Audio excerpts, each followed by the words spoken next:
नमस्कार मित्रों, आज आपकी कविता श्रृंखला में मैं पुनः उपेंद्र नाथ रैना आपके समक्ष हाजिर हूँ। आज की कवयित्री है मनीषा झा। मनीषा झा हिंदी काव्य जगत में एक महत्वपूर्ण नाम है। आपके अभी तक कई काव्य संग्रह आए हैं, जिनमें से शब्दों की दुनिया, कंचनजंघा समय और पानी का पता इत्यादि शामिल है।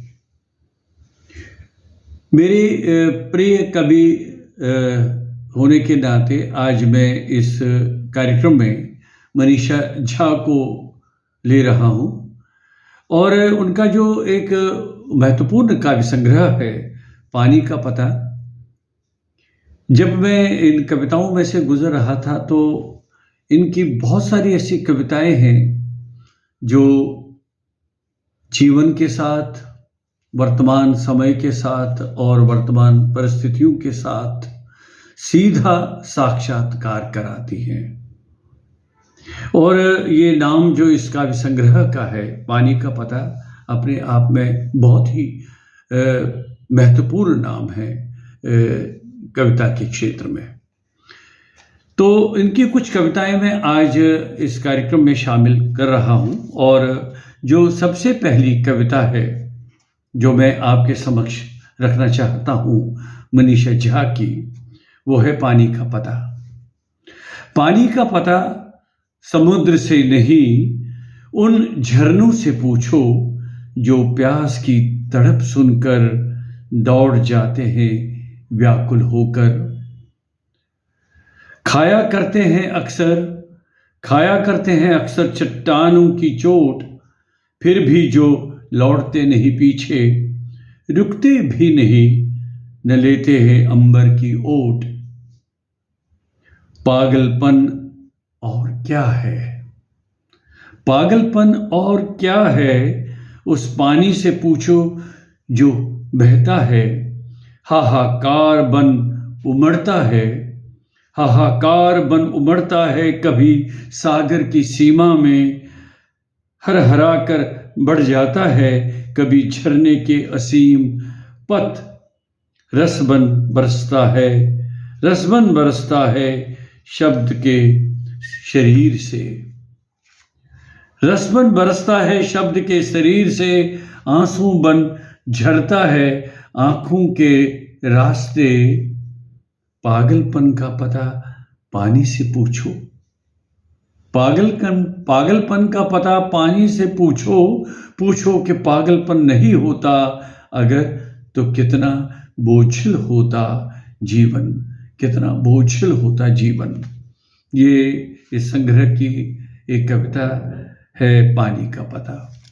और उसके साथ ही मैं उनकी एक और कविता पानी जैसा जीवन आपके समक्ष प्रस्तुत करना चाहता हूँ। आओ पानी की तरह सपनों के रंग लेकर चलो, पानी की तरह। आओ पानी की तरह सपनों के रंग लेकर चलो, पानी की तरह हजारों तरंग लेकर। रुको पानी की तरह मेघ को संग लेकर, जियो पानी की तरह दिल में उमंग लेकर। बोलो बोलो हो सकेगा क्या, बोलो बोलो हो सकेगा क्या। आओ पानी की तरह सपनों के रंग लेकर चलो, पानी की तरह। ये मनीषा झा की एक और कविता थी, उनके काव्य संग्रह पानी का पता। एक संग्रह वैसे पर्याप्त प्रचलित भी हुआ है, इसको बहुत पसंद भी किया गया है। अब मनीषा झा की एक और कविता इस संग्रह में से मैं लेता हूँ, कैसे लिखूं कविता। कितने तो ख्याल आते हैं, कितने विचार आते हैं, भाव माला बन सज जाते हैं। कंचनजंघा की झांकी देखकर हो जाता मन मुग्ध, इस कदर कि शब्द सारे ओझल हो जाते हैं। सटीक शब्द के बिना कैसे लिखूं कोई कविता, रह रह कर विचार ये आते हैं, कैसे लिखूं कविता। कितने तो ख्याल आते हैं, कितने विचार आते हैं, भावमाला बन सज जाते हैं। ये थी एक और कविता मनीषा झा के इस काव्य संग्रह में से। और अब अंत में एक और कविता, एक छोटी सी कविता है जो मैं आपके समक्ष रखना चाहता हूँ, मनीषा झा की।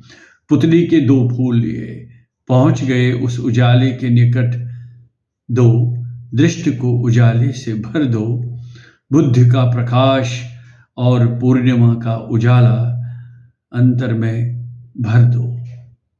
दो फूल गिरे मुझ पर, करुणा के उज्ज्वल पंखुड़ी लगे थी जिसमें कोटि कोटि शत शत। लहरा दो इनको, बिखरा दो इनको, फूटे सब भावों के अंकुर। संदेशा दिया बुद्ध ने अपने जन्मदिन के अवसर पर। संदेशा दिया बुद्ध ने अपने जन्मदिन के अवसर पर। मित्रों, आज की हमारी जो कवियत्री थी इस कार्यक्रम में, आज आपकी कविता इस श्रृंखला में मनीषा झा, जो एक सुपरिचित कवियत्री हैं। और अगली बार हम पुनः एक और कवि के साथ आपके समक्ष हाजिर होंगे। तब तक मुझे अनुमति दीजिए। नमस्कार।